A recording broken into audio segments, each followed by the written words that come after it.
Recuerdan la fotografía, ¿no?, de las diferentes estaciones del año. Y hoy vamos a hacer un repaso de la parte de el otoño y la cosecha.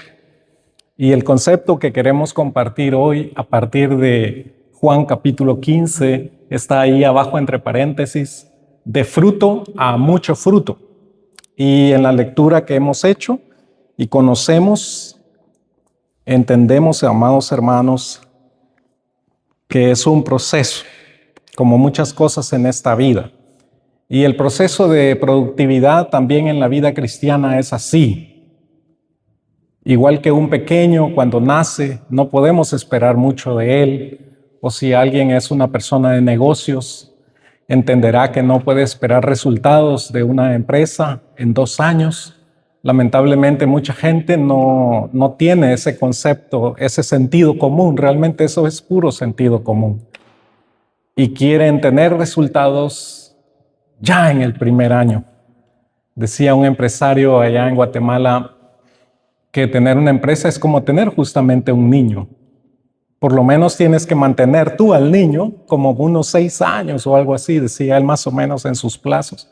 Cuando ya es adolescente, 10 años de empresa, por ahí más o menos una empresa adolescente ya te empieza a dar algún resultado.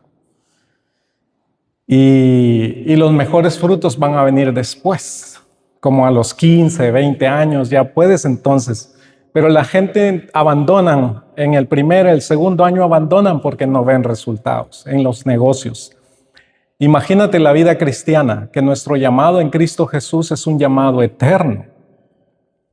Es un llamado y es un proceso continuo de desarrollo y de crecimiento.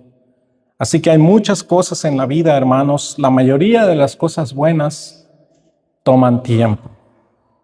Hasta los hijos, que a veces nos causan un poco de dolor de cabeza, algunos padres, por lo menos yo he escuchado a algunos padres que dicen, ya no aguanto el ruido y el desorden en la casa y tanta cosa, ¿no? Escribía un autor tranquilo, decía, llegará el día en que no habrá ruido en tu casa. Llegará el día en que el orden te va a estorbar. Y como hay gente que no sabe vivir las épocas y los momentos, se desesperan después. Me hacen falta mis hijos. No, disfrútalos ahora que los tienes. Disfruta el ruido, el desvelo si quieres, porque va a llegar ese día. Va a llegar ese día donde no estarán más ahí y ojalá que no vayas a estar extrañándolos, sino que te vayas a alegrar y te alegren más cuando te vengan a visitar los nietos también. La vida es así, amados hermanos, tiene sus etapas y cada etapa debe aprender a ser disfrutada en plenitud. Y en Cristo Jesús, imagínate, hemos leído el texto. Yo quiero resaltar ahí a partir del verso 2, esta parte de la lectura. Toda rama que está llevando fruto, la limpia para que lleve más fruto. Ese es el primer paso, ¿no? Primero había una rama sin fruto. Fíjate, sin fruto, dice, la levanta para que lleve fruto. Ese es el primer paso. Pero después dice que lleva fruto, la limpia para que lleve más fruto. Y el Señor nos recuerda, ya ustedes están limpios por la palabra que les he hablado. Permanezcan en mí y yo en ustedes. Como la rama no puede llevar fruto por sí sola si no permanece en la vid, así tampoco ustedes si no permanecen en mí. Yo soy la vid, ustedes las ramas. El que permanece en mí y yo en él, este lleva mucho fruto. Y aquí tenemos una frase nueva. Fruto, más fruto, mucho fruto. Y ustedes podrán pensar, pero Dios es así, siempre espera tanto de nosotros. Pues sí, Dios es un Dios de abundancia. Lo puedes ver en un paseo en el bosque, cuántas nueces tiradas ahí, que se pierden, se pudren. Las ardillas no alcanzan a comerse todo eso. Y si tú te pones un día a comer nueces, tampoco te las vas a terminar. He visto a veces en el bosque, en la primavera, gente cortando hierbas. Digo a mi esposa, mi amor, tenemos que averiguar cuáles son las hierbas que se comen, porque mira, en vez de ir al supermercado, tan caro todo, ¿no? Y te puedes ir a comer unos brennesel, por ejemplo. El brennesel se puede comer cuando está tierno todavía. No tienes ni que trabajar por quitarle esas cosas que pican. Hay tanta cosa, ¿no? Y el brennesel es dice uno, cuando anda, yo por lo menos que me gusta caminar en los bosques, y si ando en short en el verano, te pasa el brennesel por ahí por las piernas y te recuerdas, ¿no? Que el brennesel tiene sus defensas, pero es una hierba que puede ser fastidiosa a veces. Sin embargo, es una de las hierbas de esas milagrosas que son muy buenas para diferentes medicinas naturales y hasta se puede comer, como la espinaca. No soy muy profundo en esos asuntos químicos, pero tiene muy buenas propiedades alimenticias. Y así, hermanos, hay otras hierbas y cosas que se pueden comer. Y el Señor todo lo da en abundancia. Y el Señor quiere que nosotros, sus hijos, rebosemos de abundancia. Dice la palabra del Señor que el Espíritu que el Señor nos va a dar, ahí dice, ¿verdad? En Juan capítulo 4, será una fuente que rebose de vida. O sea, que rebalse, es la idea, que no te preocupes, que se derrame la bendición del Espíritu Santo operando en tu vida. Así que no sientan ustedes que, ay, qué avaricioso es Dios, me dijo alguien un día, no, Él quiere toda la gloria y todo eso. No, hermano, no es avaricia, es nuestro llamado, es la manera como Dios hizo todas las cosas en la creación. Y si tú estás en Cristo, porque de esto va la palabra que estamos viendo, si tú permaneces en Cristo, vas a llevar un fruto no solo para tu familia, para tus amigos, el lugar de trabajo, para la iglesia, vas a ser bendición, eres luz, eres el llamado.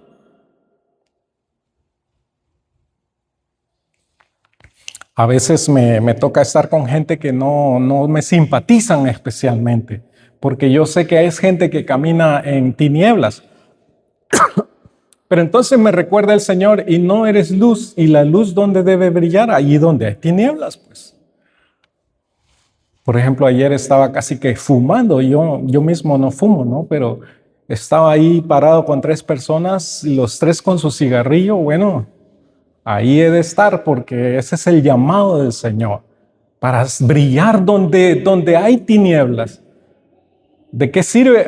Mira, yo no me meto con esa chusma, decía por ahí un autor, ¿verdad? No, hermano, no, somos llamados a ser luz. Pero si tú mismo no estás lleno de esta abundancia que el Señor te da, créeme que vas a vivir con mucha dificultad la vida, con mucho estrés, con mucho dolor, con mucho sufrimiento emocional. El llamado del Señor entonces es a que llevemos, hermanos, mucho fruto, dice esta palabra. Se nos desconectó ahí parece que la batería quiere descansar.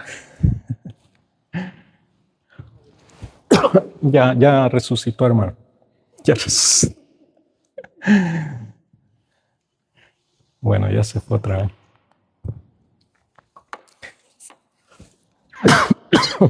Gracias.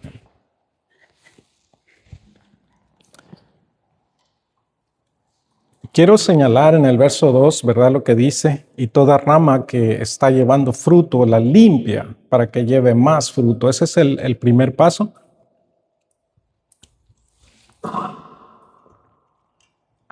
No sé qué pasó ahí, pero voy a seguir. Ya va a aparecer la imagen. Toda rama, sí, que está llevando fruto, la limpia para que lleve más fruto.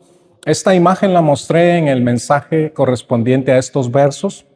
Recuerden esa limpieza, y aquí tenemos una vid. Por cierto, a veces uno no pone atención a las cosas que ve, ¿no? Pero ahí hay unos ramos de uva en la piedra. Interesante, ¿no? La decoración de las iglesias que tienen un mensaje, ¿no?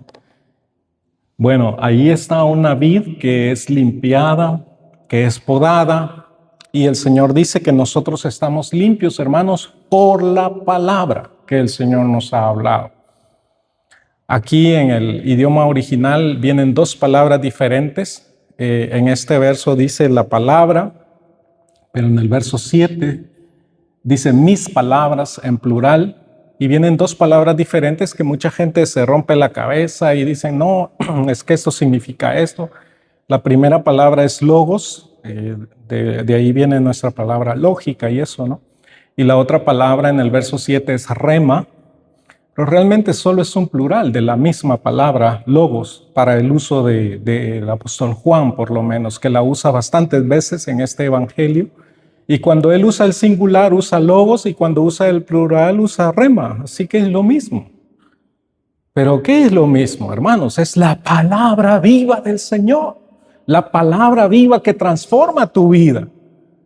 Si tú no te permaneces en la palabra, por algo el Señor se encargó de que la Sagrada Escritura fuese preservada tantos cientos de años después. Primero el Antiguo Testamento, que se comenzó a escribir hace como 3.600 años. Imagínate qué cosa más impresionante. Y luego el Nuevo Testamento, que tiene una vigencia de 2.000 años. Y los científicos hay cristianos científicos que dejaron de creer en la palabra, se sorprendieron que después de la Segunda Guerra Mundial, en el año 1947, encontraron unos manuscritos en las cuevas de Qumran. Y especialmente lo que a mí me impresionó, esos manuscritos tenían casi 2.000 años de descansar ahí, en las cuevas a la orilla del Mar Muerto. Lo que más me impresionó es que encontraron un rollo completo del libro de Isaías. Y cuando lo compararon con las copias que tenemos hoy en día vigentes, se quedaron asombrados de que en 2.000 años la fidelidad del texto no había sido transformada. Porque hoy hay mucha gente, hermanos, que te quiere poner en duda la Sagrada Escritura. El Señor dijo acerca de la palabra, escudriñen la Escritura. Escudriñar es meterse embebido en la palabra, buscar un diccionario si no entiendo un término. Y ahora, hermanos, nadie tiene perdón si usa el celular, ¿verdad? Ahí en Google usted puede preguntarle hasta cómo es la palabra original aquí y no tiene que saber idiomas originales para enterarse de las cosas y de la certeza de la Sagrada Escritura. Dice el Señor Jesucristo, pues escudriñen la Escritura, porque en ella tienen vida eterna y ellas son las que dan testimonio de mí. Así que cuando usted permanece en Cristo, usted está permaneciendo en la palabra del Señor. Y esa palabra entonces es la que nos limpia, una figura que ya les había mostrado porque el verso 3 ya lo hemos compartido. Permanencia, hermanos, nos dice el verso 4, a partir del verso 4. El secreto es permanecer. No es casualidad que hoy también vamos a celebrar la Cena del Señor. En algún momento de la vida, si el Señor nos da vida a todos, les voy a predicar en Marcos capítulo 14. Yo creo que vamos ahí como por el capítulo 5 de Marcos, no recuerdo, pero ya vamos a retomar esas lecturas en el Evangelio de Marcos. En algún momento de aquí a unos 3 años tal vez les predico Marcos 14 y se van a dar cuenta ustedes cuando se instituye la Cena del Señor. Marcos no nos da muchos detalles porque es el Evangelio, parece, dicen algunos, de la persecución, pero el Evangelio de Juan nos da tremendos detalles de esa última cena. Y hoy que celebramos la Cena del Señor, es un hermoso recordatorio, porque la palabra aquí, por cierto, el Señor está hablando este mensaje después de esa cena que celebra con sus discípulos. Y les dice, yo soy la vid verdadera. Permanezcan en mí. ¿Qué ha pasado en los capítulos anteriores? Judas se ha levantado de la mesa. Él no terminó el tiempo de la cena. Algunos se ponen a discutir en qué momento se levantó Judas. Realmente no sabemos exactamente, pero la cena que se está celebrando aquí es la Pascua. Y no era Nosotros hacemos un acto breve en recordatorio a lo que el Señor hizo esa noche, pero eso era un banquete realmente, un banquete muy especial con entradas, con diferentes momentos de comida. Recuerdo una vez con una familia italiana que no parábamos de comer, ¿verdad? Y el antipasto y el prepasto y el pasto, ¿no? Al final. Y el pospasto y no sé qué más. Pero yo ya me había llenado como por la tercera entrada y no íbamos ni a la mitad, creo yo. Y bueno, pero era más joven, entonces tuve que hacer el esfuerzo y lo conseguí, hermanos. Pero esta cena es impresionante. Esta cena que se celebró el Señor con los discípulos tenía varias entradas. Y por cierto, al menos en 3 momentos se brindaba con vino y se tomaba la copa de vino. Y uno de esos momentos previos a la cena principal era que ellos comían hierbas amargas, como perejil o algo así que conocemos en nuestro tiempo. Y las remojaban como un dip, ¿verdad? Diríamos. La remojaban ahí la hierba y se la comían. Es posible que ahí dice Juan que después de haber tomado ese bocado, cuando el Señor dijo cuando yo mojare y le diere, ese es, le dice, porque los discípulos empiezan a preguntarse quién es el que va a traicionar al Señor. Y moja ahí en la salsa que han preparado y le da. Entonces Juan, porque Pedro le estaba preguntando, se entera quién era el traidor. En una situación muy íntima, solo Juan se entera de esa situación.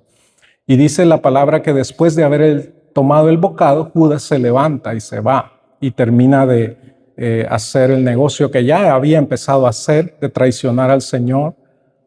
Y el Señor está hablando mientras Judas está ausente. Terminaron de cenar porque después venía el plato principal, que era la comida del Cordero.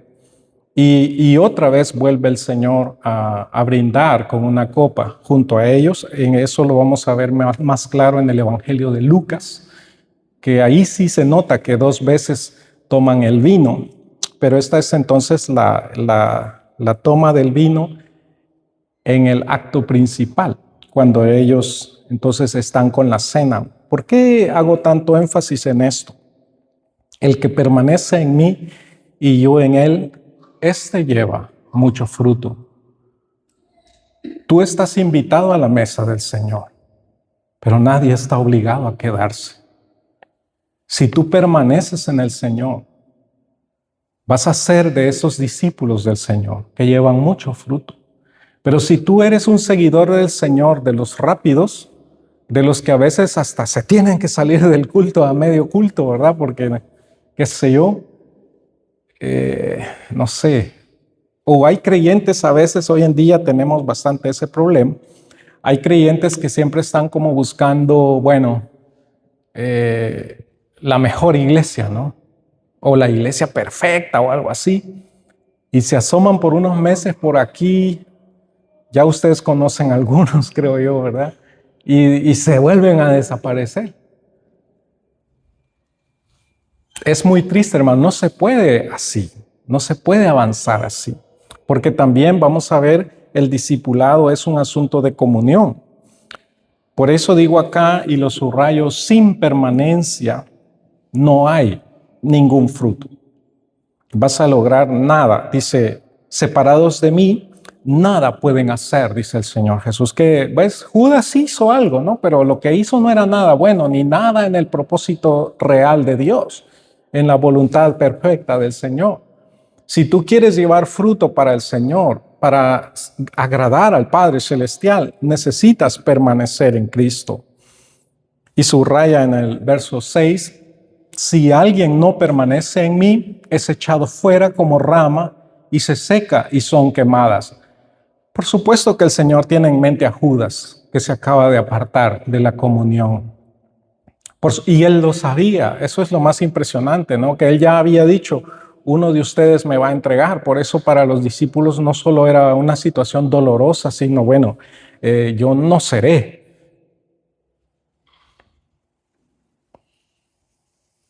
Y quizá ahora que que tú estés aquí, hermano, digas, ¿seré yo maestro? Porque esa fue la palabra que dijo Judas.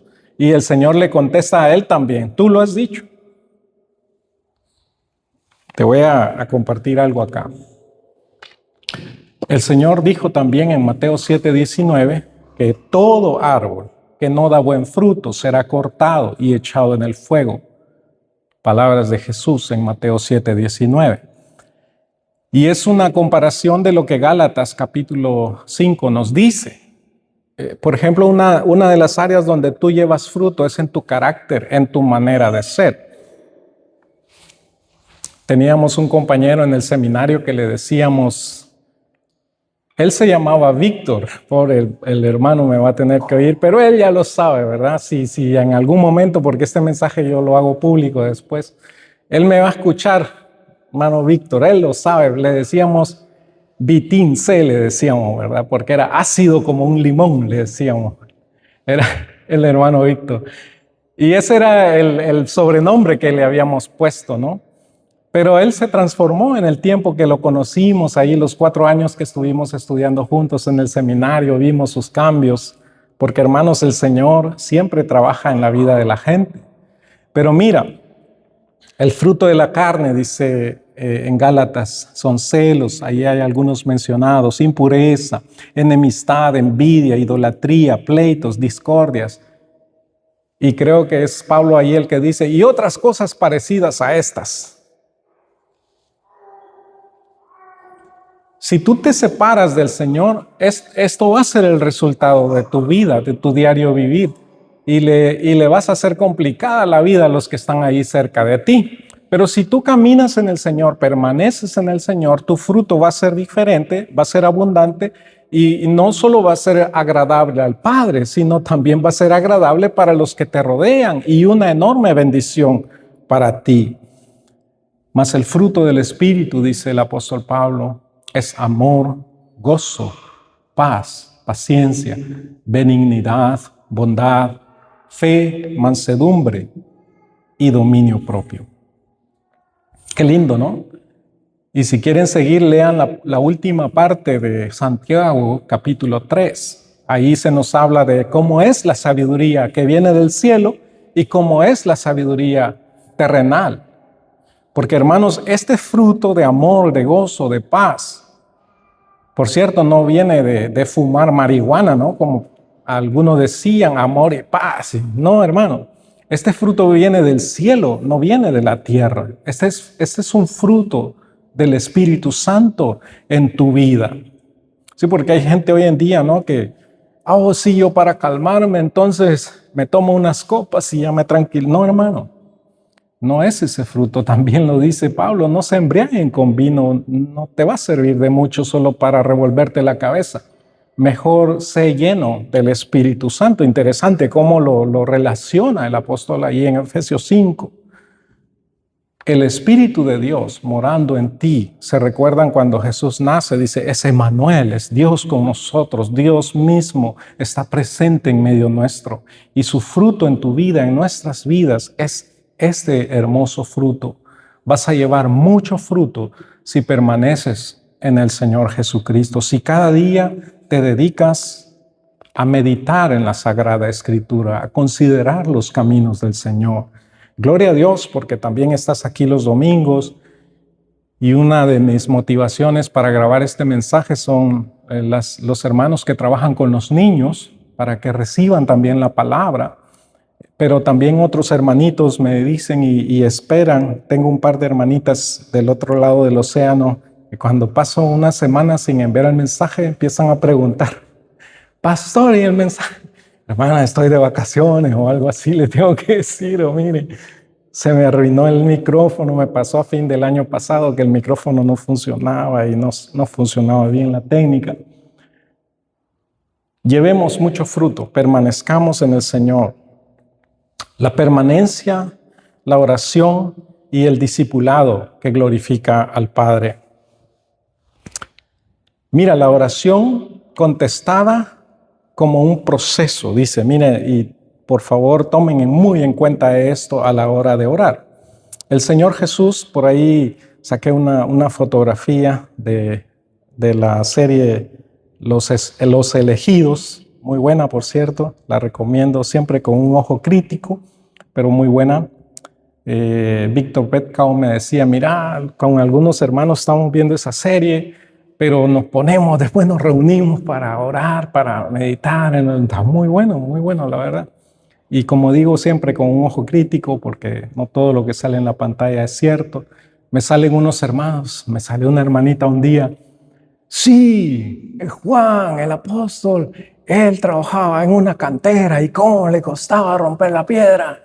Hermano, ¿pero de dónde leíste eso? Sí, lo vi en la película. No, hermanos, pero ahí les dejo la imagen, ¿verdad? Oración como un proceso. Si permanecen en mí y mis palabras, aquí la frase que ya les había mencionado, y mis palabras permanecen en ustedes, oigan esto, que arriesgado el Señor Jesús. Pide lo que quiera y te será hecho. Y la gente le encanta esta frase, pide lo que quiera y te será hecho. Esa frase le encanta a la gente, pero se olvidan de leer toda la frase, toda la oración. Permanece en mí y mis palabras que permanezcan en ti, y entonces pide lo que quieras y te será hecho. Y como nosotros humanamente, hermanos, tenemos una mente religiosa y mucha gente piensa de Dios como un dar y venir, ¿no? Recuerdo que había un cantito que le cantábamos. Yo no enseñaba ese canto, aunque fui maestro de niños, pero escuché a muchos maestros de niños cantar y probablemente algunos aquí lo cantaron, ¿verdad? Que decía, ya ni me recuerdo cómo era la tonada, pero decía, si tú le das una moneda al Señor, Él te da dos, ¿verdad? Para animar a los niños a ofrendar. Si tú le das una moneda, Él te da dos. Y muchos creyentes caminan por la vida así, pensando que Dios es como una maquinita que tú le echas algo y recibes algo. La oración es un proceso, hermanos. Ya ustedes saben que yo acostumbro por ahí escribir unas oraciones. Esta semana, en un tiempo de meditación, me topé con una oración que hice hace 9 años. Y le dije, Señor, me estás contestando, pero todavía no tengo una respuesta completa. Porque hay peticiones, hermanos, que simplemente toman tiempo. Van a tomar su tiempo. Y uno debe ser consciente también que a veces haces peticiones al Señor que van a tomar su tiempo. Pero si tú permaneces en el Señor y las palabras del Señor permanecen en ti, el Señor te da tarjeta abierta. Pide lo que quieres y te será hecho. No la frustración del cuento de los 3 deseos y si pides mal. Hay muchos chistes respecto a esos 3 deseos del genio de la lámpara, ¿no? Que al final el último deseo terminando con todo lo que habías pedido antes. No esa frustración, hermanos. Esto es verdad. El Señor quiere escuchar tu clamor, tu oración.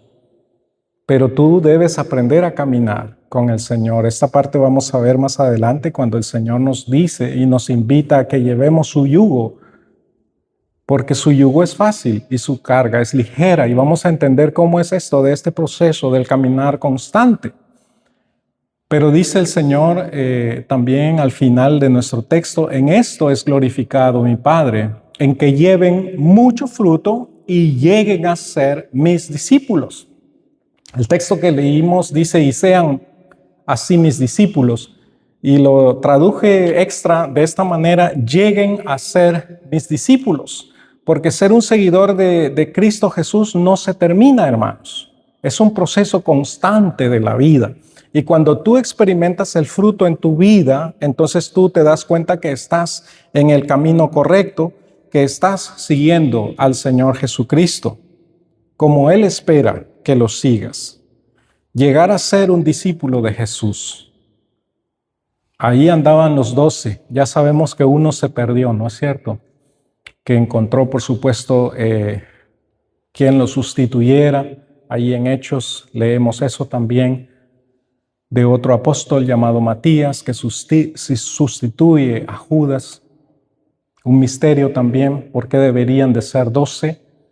Mire que en el Apocalipsis leemos que las puertas de la ciudad, de la Jerusalén celestial, no aquí una Jerusalén en la tierra, sino una Jerusalén celestial, tienen también los nombres no solo de las 12 tribus de Israel, sino también de los 12 apóstoles.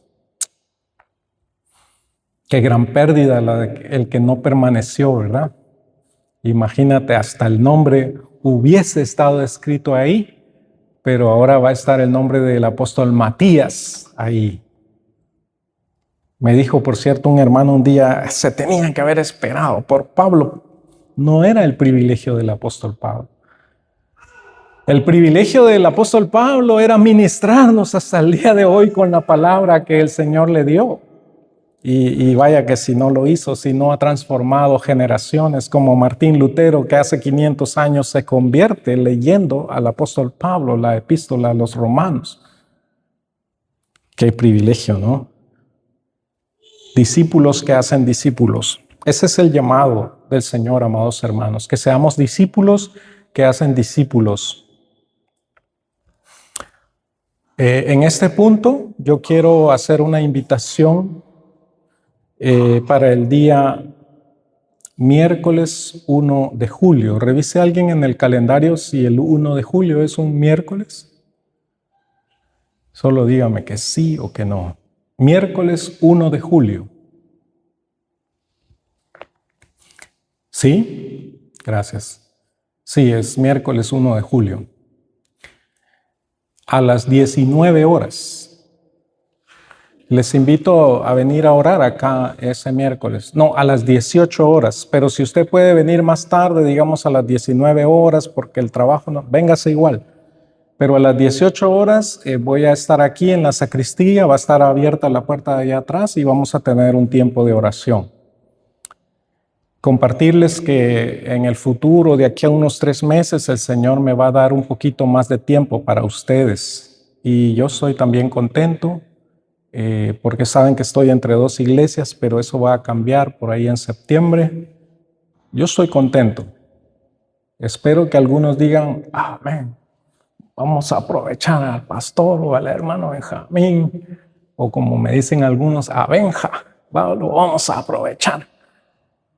Aprovechémonos mutuamente y tengamos comunión, hermanos, porque el discipulado es un asunto de comunión. Y vamos a empezar a orar juntos. Estamos en este proceso como iglesia de priorizar lo importante. No lo olviden, que también en la asamblea lo hemos resuelto, concentrarnos en lo importante. Y parte de eso es que un planteamiento práctico que se hizo es reactivar aquellos miércoles donde varios hermanos se reunían a orar. Pues quizá el 1 de julio pueda ser un estartazo, en el nombre del Señor así va a ser. Solo tenemos que juntos ahí los que vengamos, coordinar cómo lo vamos a hacer y qué vamos a seguir haciendo. Vamos a empezar acá y después podemos pensar, no hermano, mire, ¿por qué no hacemos uno aquí y otro allá? Por lo menos estoy pensando que cada 2 semanas podríamos tener ese encuentro con la ayuda del Señor. Y que juntos comencemos a orar y que juntos comencemos a entender lo que es el discipulado y lo que Dios quiere. Y quizá si hay oportunidad también responder alguna pregunta. Y hablando de preguntas, estos mensajes los he combinado con estas preguntas para reflexionar. Si quieren ustedes planteárselas también en casa, en familia. Permanecer en Cristo y que sus palabras permanezcan en nosotros. ¿Qué hábitos prácticos te ayudarán en este reto personal del discipulado? El discipulado, hermanos, es el aprendizaje, se puede traducir así el sustantivo, es ser un aprendiz. Ser un discípulo es ser un aprendiz. ¿De quién? Un aprendiz de Cristo Jesús, hermanos. No un aprendiz de alguien aquí en la tierra, porque si tú te haces discípulo de alguien aquí en la tierra, no vas a llegar muy lejos. Ser discípulo de Jesús es el punto acá. ¿Qué hábitos prácticos te ayudarán en este reto personal de seguir a Jesús, de ser un imitador de Jesús o del discipulado? Ser un discípulo es ser un aprendiz. En nuestro caso somos aprendices de Cristo Jesús.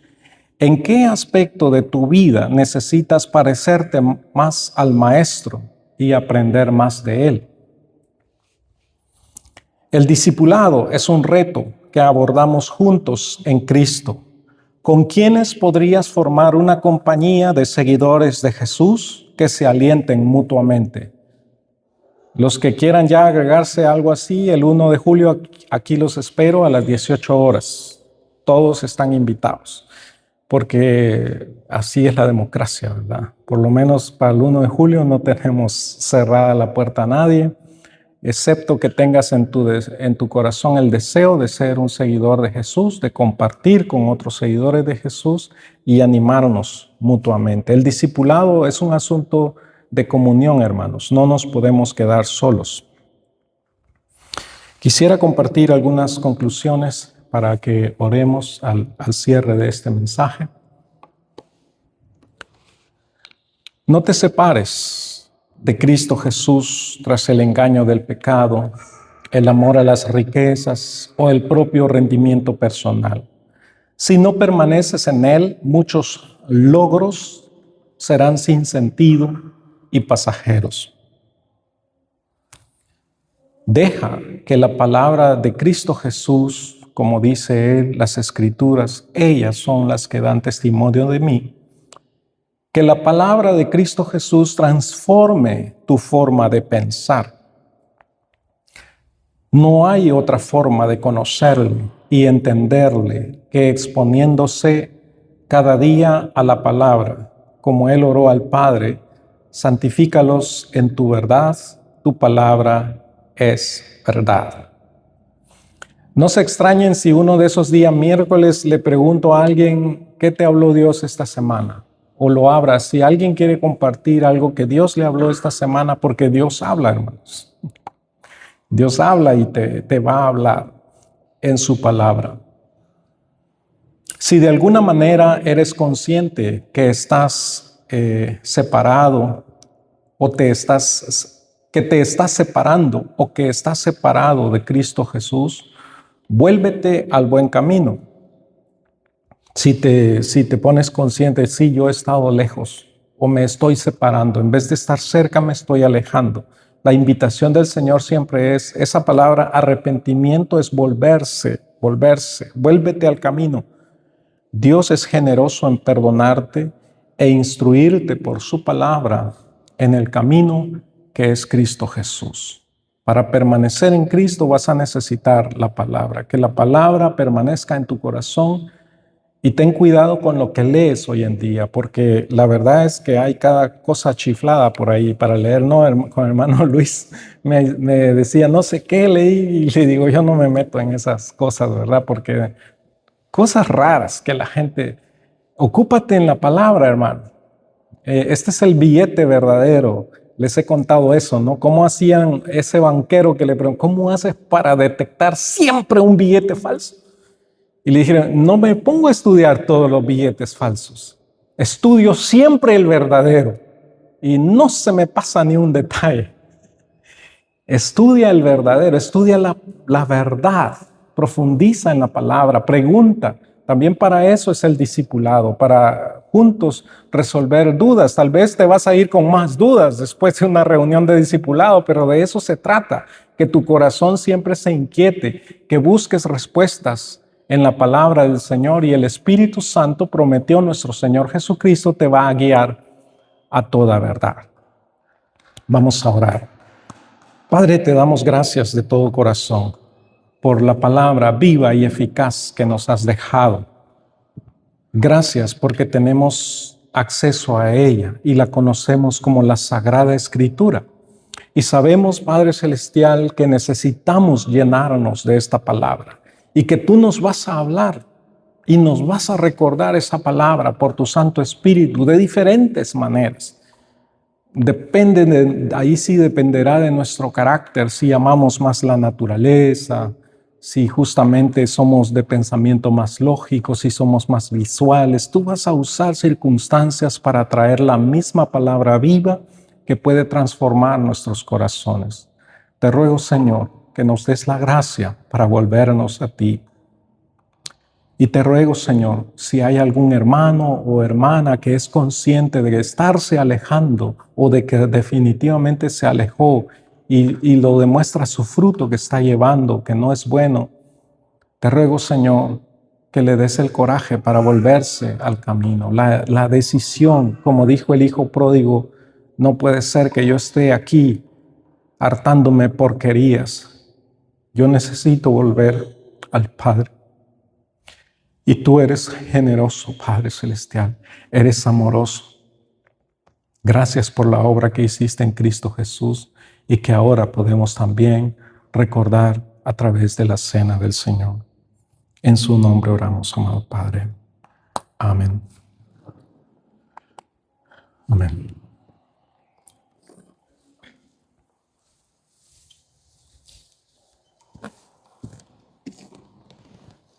De una vez. No estaba grabando. Sí.